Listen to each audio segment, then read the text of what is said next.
offering not only baby chicks and a full line of poultry supplies, but also bunnies and parakeets. They also carry a wide selection of Duplin wines and gourmet products so you don't have to drive to the beach. Come see us at Mid-South Lumber on Highway 231 in Youngstown. Is your restaurant looking a little tired from the long off season? Is your office a little offish? Start the new year off right by giving them a fresh start. Fresh Start Cleaning is now accepting new clients. Ask about their complimentary hood cleaning services. Fresh Start Cleaning. Get clean again with Fresh Start. Call 850-771-6917, 771-6917, and ask about their complimentary hood cleaning services. What does it take to live an uncommon life? Here's former Super Bowl winning coach Tony Dungy with today's uncommon moment. When I was a teenager, my parents let me stay out pretty late playing basketball with my friends. But that didn't happen right away. I had to earn the privilege by demonstrating that I could be trusted. They watched me closely at first, but over time, as I demonstrated that I could be trusted, they gradually increased my freedom. They understood that character begins with the little things in life. So many small things make up your character, your words, your thoughts, your actions, which help form how you instinctively respond to every situation. Don't let the small things slip. Start each day by looking for ways to show your character. New York Times best-selling author Tony Dungy. More at CoachDungy.com. That's CoachDungy.com. WGSX Lynn Haven, WVLQ Port St. Joe. Powered by Panama City Toyota. ESPN Northwest Florida.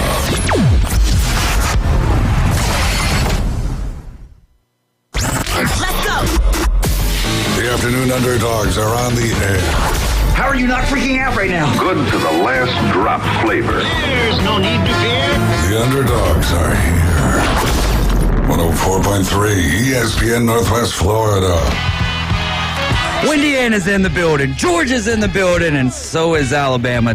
Those teams are not all the same. Two of those teams experienced big wins over the weekend and won a heartbreaking loss. It's David Hayes along with Tyler Bishop, Max Delyden, and Caveman Rick. We are the Afternoon Underdogs, and this is ESPN Northwest Florida, your home for college football on the Gulf Coast. And we've got a lot of college football and NFL football this Saturday and Sunday. We've got Oklahoma and Ole Miss cover starting at 10:30 for an 11 a.m. kickoff. And then later on that evening, Auburn is going to be hosting Kentucky, and that game starts at 6:45, but we'll get you to the coverage at 5:45. Lots to dive into today, but first let me tell you guys about the third annual Pops Pig Pickin' Barbecue, and this is going to be November 2nd, which is a Saturday. For some reason, this whole entire time I've been thinking Sunday. Saturday, November 2nd from 12 to 6 p.m. It's going to be $20 for dinner tickets. Chef Ross is going to be whipping up some great barbecue. As always, there's going to be a pool tournament from 1 p.m., starting at 1 p.m., and that'll be $15. All proceeds for this event will be donated to Beach Care Services. Just go ahead and get with Chef Ross or just show up at the door. $20 for your dinner tickets. Saturday, November 2nd from 12 to 6 at the Break Room, 2727 Joan Avenue. All right, where do we start? I know, you know what? Maybe the people who are listening right now won't be listening at 5 and vice versa. So let's start off. You had, what did you want to talk about today? What was your theme for the show today? The theme is incompetence, corruption, and horns down, baby. Yeah, I'll give you that. God, I've never seen a penalty enforced, marked off, ball spotted for play. They started the clock, and then they had to pause because the crybabies in Burnt Orange threw a temper tantrum, literally and figuratively. And then they decided to review a non-reviewable penalty. Like, I'm not saying like it was definitely pass interference, but the way that we got to that point was just absurd. Like the fact that Texas was rewarded for throwing trash on the field. It sets a terrible precedent. And then then what makes it look even worse was the ETN touchdown they reviewed for 2.5 minutes. Kirk said it was a touchdown. Chris said it was a touchdown. Bill in the studio said it was a touchdown. No, that's not a touchdown. Like, for that to be the very next drive as well, and for the head ref to have been a guy who went to school in Texas, his son went to Texas, and owns a business in Texas with his Christmas card being a burnt orange Santa riding Longhorns, that's just a bad look. Twitter, man. Bad look, baby. Twitter gives you way too much information that maybe you ought not be having. I mean, don't get me wrong. Like Georgia fans have been riding high for a while, but they should, because Texas fans have been unbearable. They've been insufferable, honestly, ever since they beat Bama last year in the All-State. What happens, right? No, you beat Bama, and then they got hot. They had a close one where they got a little lucky that it got close at the end against Washington in the playoff. Yeah. And they've been riding this high, and they have been beating no one. And I'm so glad Georgia showed up. Man, that was a defensive performance reminiscent of the 2021 Clemson game. Yeah. That was the last time I saw our defense attack a quarterback like that.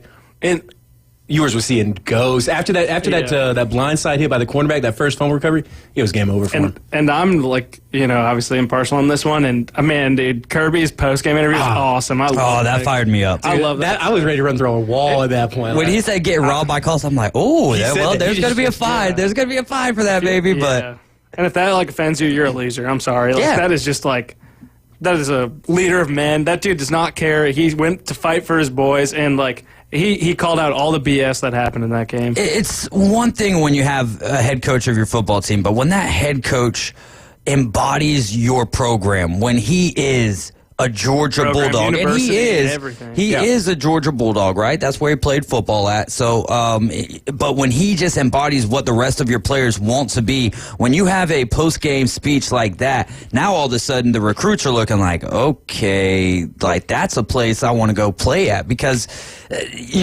hats off to Texas, I guess, for hosting the game. I think that's about all that I That's about all they were there for. I mean, it was one of those things where, all right, they did bring it close. USA, Mexico. That happens in Mexico. It literally happened recently in a friendly. Yeah, in a friendly. But they did pull it within to 8, right? 23-15. But you could just see, they weren't able to really get anything going. And that's just a credit to Kirby. It's not about the bulletin board material. I'm sure that they use it. Hey, look at what they picked on game day. You saw, what's Kirby's son's name? Andrew. You saw Andrew Smart holding up his phone, afterwards, hey, look, all 5 people picking the Texas Longhorns, and that kind of stuff helps. But it's also about being hungry and what they come there to do, to eat, baby. Hindsight 2020, but this current Georgia regime is also kind of comparable to Mahomes. If they're a field goal dog or better, how are you not betting on them? I know that's hindsight 2020, but they're that defense is a machine. Their offense wasn't even firing on all cylinders. Carson Beck still doesn't look. You know what I mean? He has flashes, but it's not consistent. And I'm not saying that even as insulting. That's just how dang good they are. Yeah.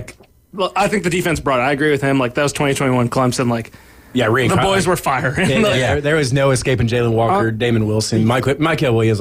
Their O-line, which came into that game as probably the Joe Ward leaders.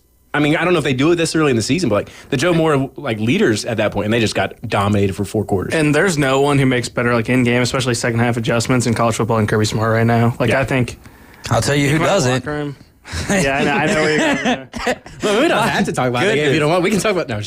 I was just saying he brought up second half adjustments, and I'm like, well, what I've seen out of my team since the second half of the Georgia game has not been good adjustments. What a world we live into. If you had told me 10 years ago that, if I was on this show, we'd be talking and IU would be ranked higher than Alabama in football, and Alabama and Indiana would swap places in basketball, I'd be like, yeah, dude, okay.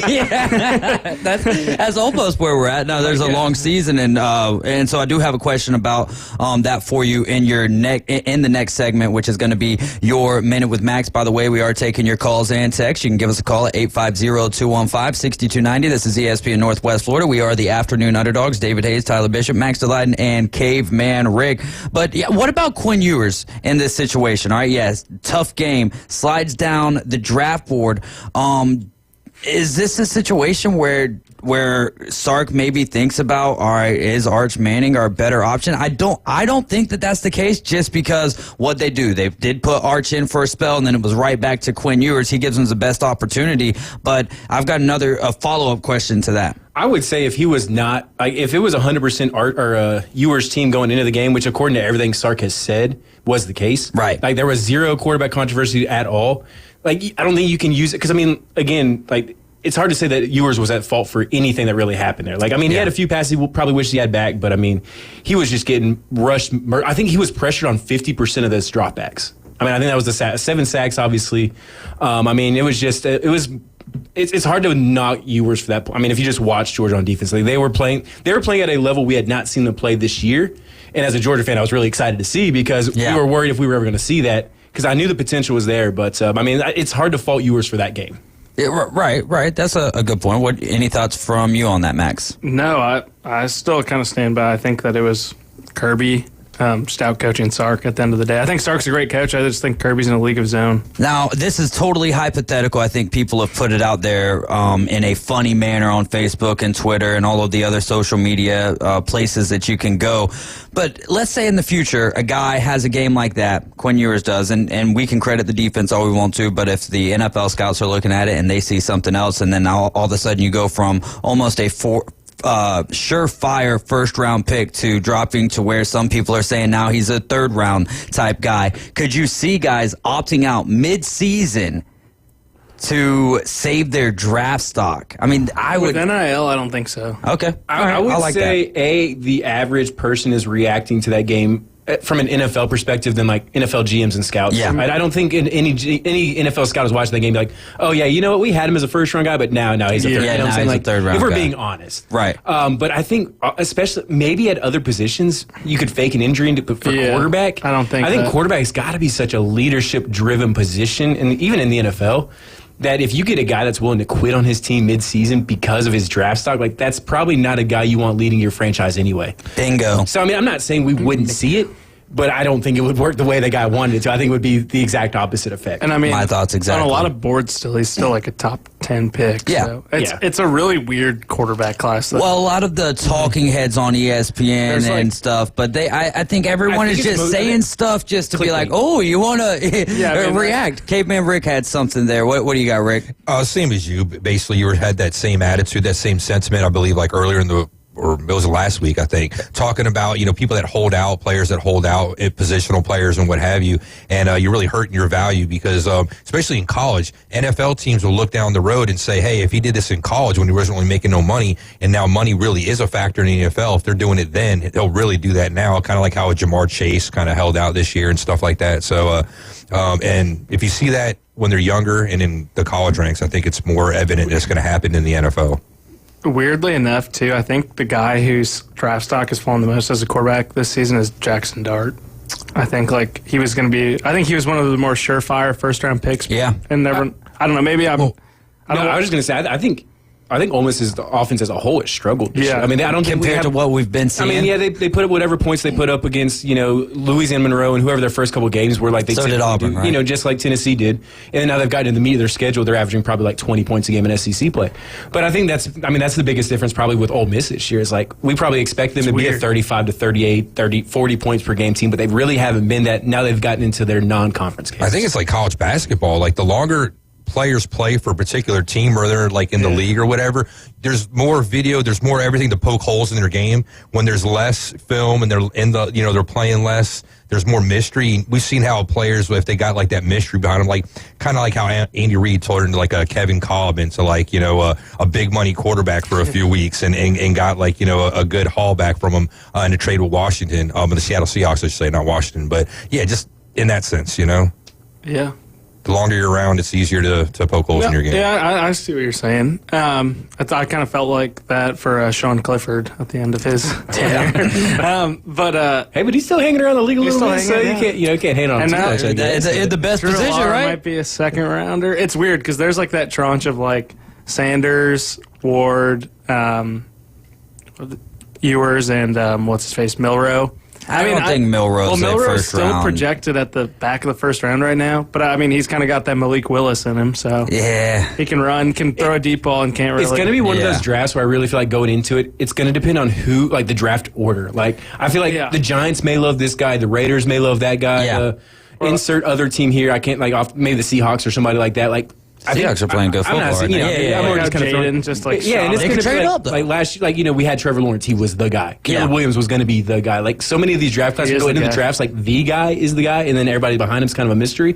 But I think like this may be one of those where like it really you don't know who's going to go first until we know who the order is. Like I'm guessing right now, it's probably Sanders. I would say Shadur is the best quarterback. I don't think Quinn Ewers is going to be that good at the next level. Jalen Milroe is a joke. Like not Jalen Milroe as a collegiate quarterback is fine. Am I happy with? But it's so funny to me how last year. Well, he is as an NFL quarterback. I mean, it's come on, we're watching the same things, right? Tell us how you really feel. And I think what's really hurt Milroe right now is Anthony Richardson. Like he's a more experienced Anthony Richardson, and Anthony Richardson is even with his elite athlete. Like there's you know what I'm saying. Like, but maybe someone can mold him. Maybe, but I mean, Anthony Richardson's like his entire upside was based on the fact he'd only started like 12 games since high school.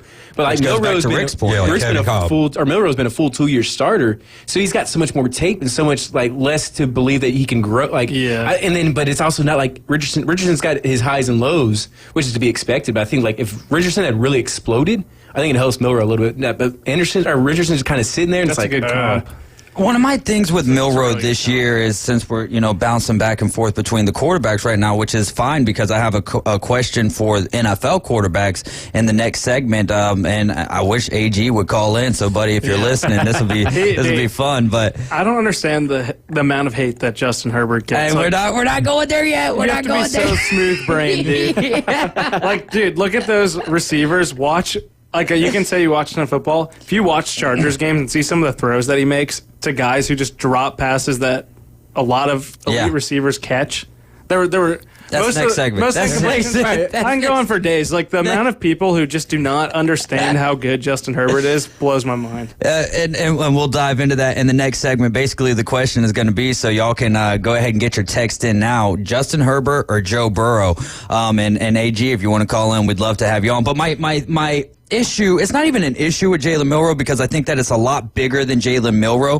But what we saw from last year was Jalen Milroe starting out a little slow, getting benched, and then all of a sudden catching fire. Whereas this year started out hot, then he has the Georgia game and bailed out by Ryan Williams. Yeah, we can get behind that, but he was still he was still very efficient in that first half and then found a way to win the game. And then since then, it was like Vanderbilt just not able to get over the hump. It's not like he had a terrible game, but still in opportune, bad timing turnovers. Then the South Carolina game was like, all right, still not seeing growth I want to see. And then Tennessee, great time management by Kalen DeBoer and the Bama coaching staff to get the ball back. And that's what we're going to do with it. Like, it's tough. The last 14 football quarters for Bama, I've just ever since halftime of the Georgia game, and granted they ended up winning the Georgia, but they they lost a 28-point lead or whatever it was at that point. Yeah. Then obviously the Vanderbilt game, then the South Carolina game was a 2-point win at home, and then it's been a very tumultuous 14 football quarters. Granted, Bama's still got arguably the most talented roster in the country, one of the top 5, but not even close at that point. Like if you want to argue number 1 through 5, they're top 5 talent wise, and so the ability is there for them to kind of just turn around. But the more games in a row you see like that, it's like, okay, at a certain point, when does it turn around? If it hasn't turned around after a loss, if it hasn't turned around after a close win, if it doesn't, you almost start losing faith it can turn around, even though the talent is obviously there. Yeah, and then it's where do you put that blame? So I don't want to sit here and take the rest of the segment talking about Bama, but with the Georgia Texas game, all right, you guys are up 23 at the half. Were you feeling like we've got this one in the bag, or was it kind of the same way I was feeling when we were up 28-0 on when Bama was up 28-0 on Georgia? It was one of those the defense has played so well to this point, and even that last field goal to make it a 3-touchdown game as opposed to 3 touchdowns plus as opposed to 3 touchdowns wins it type deal. Yeah, I think it's a little because you're talking almost 4 possessions or whatever, but to come out, the missed kick that ended up being an onside kick, even that drive for Texas, it was a 55-yard drive. They needed 2 15-yard penalties in a 4th down to convert that one. So it's okay, the defense is still playing well. Then, there's the whole pass interference thing. I was after the pass interference and the subsequent touchdown, I was like, here we go. It's about to happen. That response by Bobo, Beck, and company, the third down conversion, the 40-yard flea flicker, and then the subsequent touch, like that alone, I was like, okay, that defense isn't going to give up 2 more touchdowns in the rest of it. Because even their 2 touchdown drives were 55 yards, and like I said, aided by 2 personal foul penalties, and then a 7-yard touchdown drive. Outside of that, they just were so stymied on offense on everything they want. Anything they threw at us, Kirby and Schumann had a answer for, and it was just beautifully watched, or beautifully coached and fun to watch. We had a doubleheader in Monday Night Football action. I hate the doubleheaders, man. I don't like the timing of it. Right. I think the 45 minutes or whatever that is between, and I think that it's a cool element, but I wish that it was one game started at 6:30 and the other game started at 8. Give us an hour and a half. With a doubleheader on Sunday night, in that window between like the end and like the beginning, or like the end of the afternoon window and like Sunday night, like the first half of the game is being played then. Yes. And then regular Sunday night football kicks off, so then you have like the second half, first half of the one game's a blowout, you can swap over. And that's kind of the element that I think they're looking for on Monday Night Football. It's one of my life goals to become the scheduler for the NFL because they suck at it. Well, wait. They suck at it. They suck at the scheduling? They sell out to too many providers. Like, why am I having to watch on ESPN Plus for Chargers Cardinals? Well, that's why you go to ESPNPC.com and you click on the TV channel logo. I'm saying for the general national public. Well, anyone can do this, though. Anyone can go do this. National public, go to WWE. People outside of our coverage. Yeah, no, I feel like... Well, put the whole world on the Lucid Streams TV, brother. Yeah. It's all a money grab, and it's a shame because, like you said, why do I need 8 different streaming services to try to watch one season of football? If you compile it, it's so expensive. I mean, there's alternate methods that people use for sure. ESPNPC.com. Did you see that? So, like, I think it was a Seahawks cornerback who didn't travel was like watching like a meth streams. Yes. Like he posted a picture of the game and he was watching like meth streams or whatever. It's like, this guy makes $1 million a year. He's not even paying for the service. Like, I am mad at the guy. That's one of my other sources that I use in Stream East. That's how a lot of people become millionaires. They don't pay for stuff like that. They're kind of cheap, and then they put all their money in the bank and millionaire next door, baby. I'm still about $1 million shy of being that millionaire. So. Yes, sir. Feel that. I'm 999. Hey, I'm closer to a millionaire than a billionaire, though, right? So. Yeah, no doubt. I got $1 in the bank account. $1 in a dream, baby. I just think like that scheduling though. I like what you're saying too. Like, why can't it be 6 and 8? But that 8 o'clock game would still be 6 p.m. on the West Coast, so it's still like a wonky time on a Monday night. Yeah. I mean, I don't know. I agree with you, though. There's got to be something better. I kind of like the filler in between because I hate that gap between. I like it because I've been sitting there watching all day long, and it's like, all right, let me, and then what ends up happening, I end up taking a nap, and then That's usually like my window. If anyone wants to stalk me, where I drive from my house to Finn's on 23rd, pick up my sushi. I was get Sunday sushi and come back. Little Sunday sushi, Sunday night football. For $29.95 an hour, you can hire me just to come make you sushi at your house. Oh, all right. I used to roll sushi. Oh, really? I was like, okay. All right, Dave. It's probably cheaper than Finn's. Yeah. No shame, $29.95 an hour, so. Depends on the ingredients. How many rolls are you rolling in $29.95 an hour? I mean, just depends on what you want. And I'd probably have to practice a little bit again since it's been. You're not selling it for me here. Yeah, I know. But I'm just keeping it honest because you're a friend. Yeah, I appreciate it. But yeah, and I would practice prior to coming over. Okay, I appreciate that. There you go. But like this weekend, I know the Niners, Cowboys are playing Sunday Night Football. Should have been Niners, Chiefs for Sunday Night Football. Like, why would you not put the Super Bowl rematch on Sunday Night Football? And what do we have on Sunday Night Football? Oh, Jets Steelers. Yeah, wow. I'm tired of watching the Jets in prime time. Yeah, like it's one market, thing but to. Like, it was Aaron Rodgers and maybe even Russell Wilson maybe played an input. But does that game have more luster if the Jets are 5-2 or 4-2 and the Steelers are 4-2? But it's not the rematch of the Super Bowl. Yeah, that's my gripe. Yeah, that's a good point. I would like to hope that whatever advanced metrics they have, they could figure out that the New York market is still going to watch the rematch of the Super Bowl. Right. Everybody's going to watch the rematch. Yeah. Well, and then the other thing is how much time are they supposed to give to flex a game? Because they flexed a week out before. So why not just, when you see that you've got a mismatch on the table here, go ahead and relook down the schedule. Oh, yeah, Niners Chiefs would be the move right here, if you will. Yeah, how did that just get sifted over? Well, it's 2 weeks in a row, right? What happened to the Jaguars one that got flexed? They just downgraded it. It was supposed to be Jaguars someone, and now it's like. But that's how, like, back in the day when Sunday Night Baseball used to always be Yank Sox. You know what I mean? Or like a bunch of the times. It was like, damn, really, again? Yank Sox? Seriously? But that's another one of those matchups that the whole world tunes. And I think with baseball, it's a little bit different, but still, it's like when you're, especially when the season first starts and it's like, Mets are on Sunday Night Baseball. Then it's the Braves are on Sunday Night Baseball. And it's just like this rotation of the same teams and the same matchups.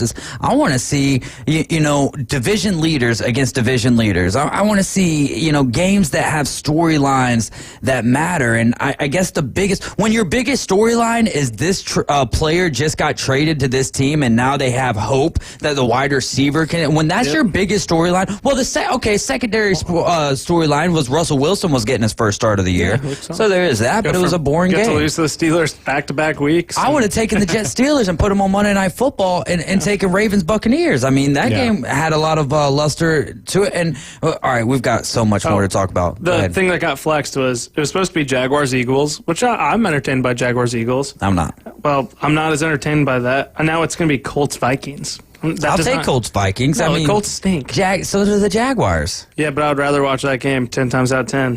Because you'd rather watch the Eagles than the Vikings? As much as I love watching Anthony Richardson scramble and then get hurt and knocked down the first half, I just want to watch a good game. But I don't think the Jaguars-Eagles Jags would be Doug Peterson versus old team. Yeah. Okay, so you have that storyline. Yeah, All right, so Sirianni doing something to tick people off. Come on. Yeah. Fire up. Let's take a Fly Eagles Fly. Fly Eagles Fly coming from Max Delight, and we're gonna get his thoughts on a few other things. It is time for the World Series. Go ahead. Who won Colts Jaguars, by the way? Because that'll be the deciding factor. Did the Jaguars win that one? I believe it was their lone their lone win on the season. But we'll find out when we return. This is ESPN Northwest Florida. You're riding along with the Afternoon Underdogs. Keep it locked into ESPN Northwest Florida. This just in. Get the latest sports news, scores, and updates from 104.3 ESPN Northwest Florida. Follow us on Facebook for exclusive content, behind-the-scenes action, live streams, and the chance to interact with your favorite hosts. Stay connected. Stay connected. Stay connected. Join the conversation on Facebook, YouTube, and Instagram. Search for ESPN Northwest Florida and crush the follow button. I follow you on social media. We're always here to keep you in the game. Good afternoon. This is Joanna with your latest forecast on ESPN Northwest Florida. The remainder of the day, sunny and a temperature of 81 with wind 5 to 10 miles per hour out of the northeast. Clear skies tonight, a light breeze and cool near 65. Sunny and 83 tomorrow. 82 and sunshine with a light breeze Thursday. Friday, mostly sunshine and a temperature about the same at 84. Sunny Saturday with a high around 83. This is your Tuesday's weather brought to you by Earthworks of Northwest Florida. Thank you for keeping that dial at ESPN Northwest Florida. Rely on it. Hello, this is Rick Vossen with RV of Panama City, your local Stormore portable building dealer, located at 2241 East Baldwin Road. Shopping for a garage, portable building, cabin? We build them anywhere from 8 to 16 foot wide, 10 feet to 60 feet long. We can do insulation, electricity, transom dormers, thermal windows. Come, let's customize a building together. Rick Vossen, Stormore Portable Building Dealer, Panama City. It's time to pick your path and go big, go bold. You can drive away in a new 2024 Telluride from Bill Bird Kia. The 2024 Telluride protects what matters, and it's built for the long haul. Its technology will connect with confidence, and upscale all-around rugged look will take you onto your next adventure. The road is yours. Bill Bird Kia, the home of that 20-year, 200,000-mile warranty. Stop by and see us at 2435 East 15th Street or anytime at BillBirdKiaPanamaCity.com. 20-year, 200,000-mile warranties and Bill Bird Kia warranty. Brace yourself and strap in for the ultimate adrenaline rush. It's showtime. Now back to the Afternoon Underdogs, ESPN Northwest Florida. We are live. You're riding with the Afternoon Underdogs, and this is ESPN Northwest Florida, 104.3 Panama City, 101.9 in Port St. Joe. The third annual Pops Pig Pick and Barbecue is going to be Saturday, November 2nd at from 12 to 6 p.m. All proceeds will be donated to Beach Care Services. Dinner tickets cost $20, and there is a pool tournament at 1 p.m. That is just $15. This Sunday, we've got a slate full of NFL games. You can get the most NFL coverage on the Panhandle right here. Falcons and the Buccaneers cover starting at 11 a.m. for a 12 p.m. kick. Following that game will be the Chiefs and the Raiders, and it will culminate Sunday evening with the Cowboys and the 49ers. Is that a game that should have been flexed out there, Max, the future scheduler of the NFL? Cowboys, 49ers. No. No? You good with that game? Not while Mike McCarthy's in charge. All right. We did have coach in the league. Well, so you wanted to keep it Monday night then, or Sunday night? You wouldn't have flexed out? I would have flexed out. Sorry, I thought you were saying it was afternoon. Yeah. What other game would you flex out of while you're looking up that? If he was healthy, Bears Commanders would have been fun with the Caleb. That's exactly what I was thinking. But I know I'm biased, but what's he week to week? But I think right now, one versus two. I think just from a general consistency, watching the number 1 versus number 2 pick, we saw it with Jameis Winston and Marcus Mariota. Their week rookie 1, I believe. One. So there's always an intrigue when you have 2 high profile rookie especially rookie quarterbacks that are even I think Bills Seahawks would be fun. A little shootout on Sunday night. I don't know. The Cowboys don't excite me at all. Bills Seahawks? Yeah. Shootout. That could be fun. I mean, the Seahawks bounced back tremendously this last week. Slanging. Man, I had something that I was going to say before I got to this next comment, but I don't even know what it is. Oh, we're streaming live. This is exactly what I was going to say. Streaming live on Facebook, on YouTube, and on Twitch. But we always enjoy when you get on Facebook with us and comment back and forth. And you can also text in your topics or comments at 850-215-6290. King Beach chiming in. He says, Dave, no matter how talented the roster at Alabama is, they don't have a Nick Saban. You have to have a great coach. Alabama has a good coach, but not great. And so that I will pivot over to the Windiana fan, Max Delighten. Max, first tell us a little bit about what it is that you do and how you can help the people of this Bay County community. Yeah. Allegiant Lending Firm, 850-565-1160. Single family homes, condos, mobile homes. We got no land. No land. Juice isn't worth the squeeze. Juice isn't worth the squeeze. Call a bank. But how do you feel about Kalen DeBoer? The statement there from David Beach. Do you feel like Kalen DeBoer is a good or a great coach? I think they'll be fine. They're going to have a good recruiting class. I know, the expectations at Bama are the national championship every year. Following the greatest college football coach of all time is not going to be an easy task. We're going to probably see a similar thing after Kirby wins a few more at Georgia. Whoever replaces him, you can't fill. Yeah. It's going to be Stetson Bennett. I want to say greatness, but legacy-wise shoes. So, I mean, people can be mad. Yeah, the Vandy loss shouldn't happen. This other one, Neyland, Saban lost last time at Neyland. Too. Yeah, right, no doubt. And I'll say just not only to Max's point, you're replacing not just the best coach in Bama history, but arguably, and I'm not even saying arguably, I'm saying definitely the best coach in college football history. So no matter who you hired, there's going to be a drop-off. You could have hired Kirby Smart. And there would have been a drop-off. There would have been gripes. You know what I'm saying? You would be complaining about something. Georgia fans still complain about stuff Kirby Smart does, and he's the greatest coach on our hit. But, also, I think part of it was that Georgia game started so perfectly, it almost helped create unrealistic expectations for Kalen DeBoer for this season. Yeah. If they come out and they struggle win against Georgia, maybe it's a little bit different. But when you come out and you blasted Georgia for 28, 30 football, whatever the actual number, for a half, just to make it easy numbers, it sets, every Bama fan was probably here we go, baby, we're national. And they'd shoot up to number 1. Yeah. So now, he's already a victim kind of his own success on top of Saban's. Yeah. And I think that just made it really tough for him. Because everyone's like, oh, yeah, Bama didn't skip a beat. But, I mean, hey, if you're a Bama fan, at least... And there was people saying, Saban was holding Bama back after that game because of the offense and everything. And then people have walked that back. Well, obviously, because, let's be serious, that was just a ridiculous statement. But I think that hurt him a little bit as well. Yeah. Yeah. It could be worse. They could have hired Mike Norvell, so. Hey, but he sets all sorts of program records, though. They're bad ones, but he sets all sorts of records. record. I really tried to just stay away from the whole Florida State thing now, unless Florida State fans want to call in. And, at this point, it does feel mean where it's just my goodness, I'll still make the, Norvell jokes with 6 L's, all that good stuff. But first time losing to Duke, it's just, I could only imagine going from 12-1, 13-1, 13-0 according to them. Well, depending on how you look at it, but reality is reality. 13-1 to you're looking at the narrative. Maybe winning 2 games this year. Can I say pump the brakes on that? I mean, I know you want to say you want to only talk about the good stuff, but aren't we obligated, or is our responsibility to talk about both sides, not just all the good? We also have to mention the bad. Pump the brakes on that real quick. Yes, we've talked plenty about the bad though, but once the bad is rolling down the cliff, it's all right. No, it's No. Could you imagine? Because if the good kept rolling, you wouldn't stop talking about the good, right? We would figure out something else to talk about. All I'm trying to say is, look, we're talking about it right now, ain't we? Yeah. We're talking about it right now. Watermelon level.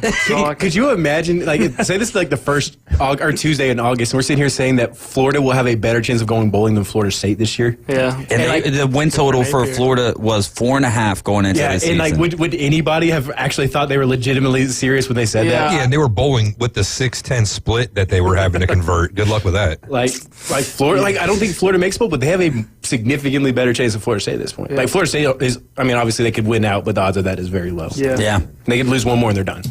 Yeah. So Indiana. Number 13 Hoosiers. The number 13 Hoosiers. Game day. Game day. Backup Are you going? quarterback Are you going? started. No. Because I would have gotten in your luggage, bro. I'll tell, when you Come said on. that, when you said, "Are we going?" I'm like, dude, I'm actually down. Trace Jackson Davis's little brother started quarterback, Taven Jackson.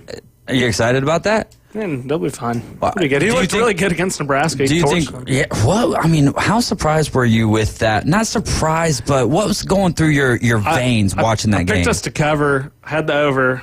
If you had asked me before the game, I think I texted someone like 35-20 was my guess. But that's a fair guess. 56-7 is sweet. When's the last time y'all scored 56 points? I don't know, but that's 6 straight games now. They probably had it happen to themselves by other teams more times than they've actually absolutely. done it. That's our biggest win in Big Ten history, which is kind of cool for us. I mean, I know some fan bases are accustomed to that normal conference beatdown. Not in Bloomington, but I love our coach, man. All the things he says, all the right things. People who say he's cocky, well, it's not cocky if you're that good. And if he's won everywhere, Google him. He said, we're winning. Fans are in the stands. Makes sense. Like, there's like a correlation to winning. Yeah, it's wild. And it was rocking there, which was awesome. Like, I love hearing it, and like, because they had finally rounded out the stadium a few years ago, so it was nice to see it fully, rocking. Especially because Nebraska travels really well. As much as we like to trash Nebraska in the Big Ten because like they were good at football 20 years ago in the Big 12. Like they have a lot of arrogance to them. Scott Frost, sure. Very passionate fan base, and I like what our coach said. He said, Nebraska's a school that has a lot of tradition and history, and we beat what we thought was a good football team. There you go, and I think that's it's just like a good subtle thought. Yeah, I mean, I like it because I think it's giving credit to the other team for being a good football team and saying we're a better football team. Yeah, and the meme going around of him too, like just kind of like scowling when it was 28-7 when we went up to. I love that. So, do you feel more confident? We don't know what they're going to look like with TJD, Trace Jackson Davis, right? We don't know. Taven Jackson. Whatever his name is. Trace Jackson Davis, if we can get him back for hoops, that'd be awesome. Yeah, that's it. Warriors legend. With that being said, though, with that being said, do you think that the quarterback that you guys are going to be having playing this week is a viable option to take down Ohio State? Like, do you think that you guys have what it takes to take down Ohio State? No, not at the shoe. If we were hosting, I think, anything can happen. We should have beat that Ezekiel Elliott team. I know that's something that I will always die on because I was at the game. Our backup came in. We were down 4-6, 4th and goal at the 1, final play of the game. Backup drops the snap at the 1. And that would have, rough.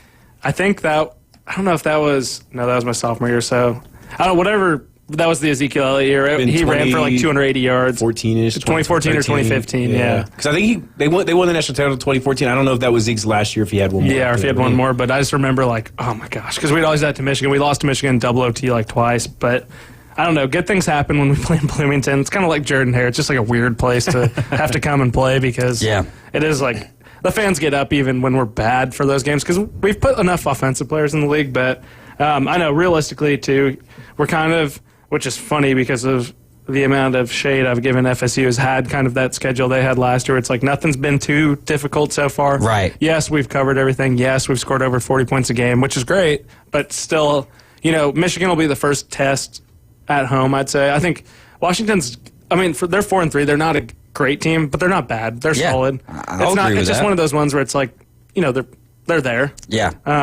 But at the end of the day, I think Michigan will be a good test. It sucks that they lost at Illinois. I would have liked to have them still winning. But that'll be a good gear up for Ohio State. I think right now, if our quarterback's healthy, that spread's probably 14.5, I'd guess. 14.5 to 16. Versus Washington or versus at Ohio State. Okay. Yeah. Well, I mean, the biggest thing for like that Michigan game, because like Michigan, even as bad as or as average as they've been, I don't want to say bad, like they haven't been, but there's still a step up in like the talent level. Against a lot of the teams have been playing, like just talking like recruiting and overall coach. Like it's going to be a step up, so it'll be an interesting challenge before you get to a obviously higher tier. Yeah, and I love the post you sent me from the Georgia boards about Raiola. Went from going to could have played for a national title contender to getting blown out in Bloomington, Indiana. Prayers up for Dylan Raiola. Nothing's wrong with him, but he just spent a day in Bloomington, Illinois, getting destroyed or something like that. And he got his bag, which is great, but it might backfire because, I mean, I don't necessarily think of Matt Rule as a quarterback whisperer by any means. I think he's a good quarterback. I mean, he's a good coach. I don't know if he's a good quarterbacks coach. He was good at Baylor, but what Baylor quarterbacks do you remember? That's what I'm trying to think of. Or in Temple, I just remember Sean Oakman. And that was even before. Was that before? I'm pretty sure that was or was that Riles the coach? Guy. You're right. Never mind. Don't even remember anyone. Michigan State Bruce says Michigan is almost as bad going from national championship to 4-4 after this weekend, comparing to Florida State. He also says Indiana needs to be ready November 2nd. I would disagree. I mean, because I think everybody knew Michigan. Yeah, the writing was on the wall. And then at the end of the day, like Michigan still won a title. Florida State has, they have an ACC title to show, but they don't have much. You know what I'm saying? Like, and they lost Harbaugh, who is, in my opinion, one of the best their coach and their defensive coordinator, and like. Well, and with Florida State though, you lose to Duke. Never lost to them before. I think the highest point total that you've put up this year is 21 points against Cal, and you really didn't deserve to win that game. There's a reality here when Florida State could be winless right now at this point. Yeah, they're having the reality check I had with Com Allen, where he had one good year, and then he's not really an amazing coach. I think. I'm probably a little more abrasive on them, but Tyler's kind of called that since day one of him just not having exactly what you want. Like, is that the guy you want to put your whole program behind? And they did it, and now I hate to take up any more Max's minute with this, but like what really got me about the Florida State game was at one point in the second half he called a timeout to avoid a delay of game penalty on a punt. Yeah. And then later on in the second half he let them take a delay of game penalty in the red zone. Yeah. It's that kind of stuff. Like when I'm watching as a relatively like neutral observer and as a Florida State alum, and I'm just like but I don't care much about Florida. But it's like that's the first time I've heard that one there. I'm a Florida State alum. But that's Tallahassee, Florida State, or Panama City, Florida State. I mean, either way, it's still Florida State. A little bit of both. It's still Florida State. Just as Florida State on the degree. But like that's the kind of stuff to me. Like when I'm watching, I'm like, that's the kind of stuff. Like as a head coach. What are you doing? Yeah. And it's not like the game was over. Like, what are you doing? And it's that kind of stuff that makes me really question Norvell, even going back to Max's, like what the comment Max is talking about from like 3 years ago, LSU. And like, I just see him make stupid decisions. Yeah. And it makes me just scratch my head. Can't get out of his own way. Yeah. Chef Ross says Michigan's biggest loss was Connor Stallions. I mean, hey, he did crack the code. They won a few games after they lost Connor Stallions last year and whatever else. But he's done the work. Man, I've watched. I haven't watched that documentary yet, but I heard it's really good. I heard it was really good too. It's good, but it's kind of also a Connor Stallions fluff piece. Like they make him out to be some kind of like football savant. I mean, from the things that I've heard, maybe that's just the way that the documentary paints him. He's only suspended through this year, right? I don't know. He's coaching high school football right now, and I don't think that they're doing very good at all. But he hasn't learned what the signals are going for, what the signals are in high school football. But I've watched him on like some Barstool podcasts and stuff like that, and I'm like, I mean, I don't know. He had a pretty good little idea going, and then he also like one time they needed, I think it was Ohio State to beat Michigan State or something like that, and so he got one of his buddies to go to Michigan State, or he took the Michigan State signals and whatnot, gave it to one of his friends to kind of sneakily give it to Ohio State so that they would win, so that they would be in better position. That's the kind of stuff where I'm like, all right, this is where we're crossing lines, because we can still signals all we want to. That's a part of the game. That's gamesmanship. But don't help other teams cheat, man. Make them do their own cheating. It was a good documentary. Like as a football fan, I really enjoyed it. But part of like the synopsis of it was like Connor Stallions is just a really smart dude and figured this out, and we didn't do anything wrong. But if we did, everybody else was doing it, so it's not just our fault. Like that was kind of like the summary of the documentary as well. I 100% believe it. So it's like, we didn't do anything wrong. But if we did, everybody else is doing it, so it's not just us. Yeah. Okay. Which I think there is a reality there, though. I'm not disagreeing with that, but I think it would be 80 to 90% of teams who are in the Power 5 are probably doing that. I mean, it's just but that's been going on. It's kind of like the Christmas card situation. The referees have been reffing games that they probably ought not be refereeing, but now it's so easy to go out, backtrack, find the information, be like, this kind of stuff shouldn't be happening. And it's wild that the leagues haven't caught on to this yet. The SEC, the Big Ten, at least make way too much money to not have full-time referees with no attach. You know what I'm saying? Yeah. Like, make way too much money. Let them be full-time referees for those 12, 13, whatever games a year. Put them on a relegation system, all the other stuff, and y'all make way too much money for it to be a side job for some guys. And you can't have any ties. Like, if you were born in the state of Alabama, you can't officiate a Bama game. Right. And most of the side jobs, these guys are like lawyers. That's a good point. Like in the NFL, Ed Hockley with his guns, he was I think a lawyer. So these guys are like doing pretty well too, and then they're making pretty good money on the side doing that. So it's like, the rich get richer? Double dipping, Yeah, double dipping. Hey, but that's just how life goes sometimes, man. You start getting those opportunities and start moving up the ranks, then more opportunities just somehow fall into your lap. And it's just, you never know, man. You never know what's going to happen in this life we live. And sorry to pivot, but just got to get my World Series pick in. Yes, yeah, for sure. Yankees. You're going Yankees. Yeah. Dodgers are injured. Too many bullpen days. They're going to get exposed. Garrett Cole gets to pitch twice, maybe 3 times. Have you got the hat from the hat bet yet? Yes, I was going to wear it. I forgot. Okay, no worries. Beautiful hat. Thank you. Let's go with a hat bet here. I'll take the Dodgers. Okay. All right. Nice. You get minus 120. They're even. Right. I like it. They're even. All right. So then we'll figure out the hat later on because I'm not going to say anything until the whistle is blown. I don't know if I'm going to be more bummed if I lose a hat or if I lose money to the Seminoles. So. Why would you lose money to the Seminoles? Hard Rock. I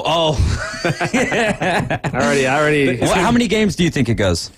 I'm going to go 6. 6? Yeah, I think it's hard. You only got 2 starters for the Dodgers. I mean, Walker Buehler's starting to look like Walker Buehler. He's starting to come back a little bit, He's so fun to watch pitch. He's like one of the only Dodgers players that aren't like so easy to hate. It's almost like an erratic. Kike Hernandez too. What a weirdo. Yeah. Well, but he comes alive in the playoffs, though, don't he? Sometimes. I've heard real good things about him off the field wise from a girl who used to be a ball girl for the Dodgers. Really? And she was like, did he do his celebration with her too? I don't know. Oh, is that the? Oh yeah. No, is it that? Yeah, there. It's a little questionable. It's LA. It's 2 dudes. It's LA. Cup checking. Cup checking with. That's a different type of cup checking than what we ever had in high school back in the day. Cup check? What's that? Like Mitch cup check? And I'm just being smart, because Bulls. Oh. Yeah, it was interesting, but I don't know. I just think Freddie Freeman's got the gimpy ankle. I mean, he's a little dicey. And just 2 starters against the Yankees. I don't know. I just like having Garrett Cole. I hate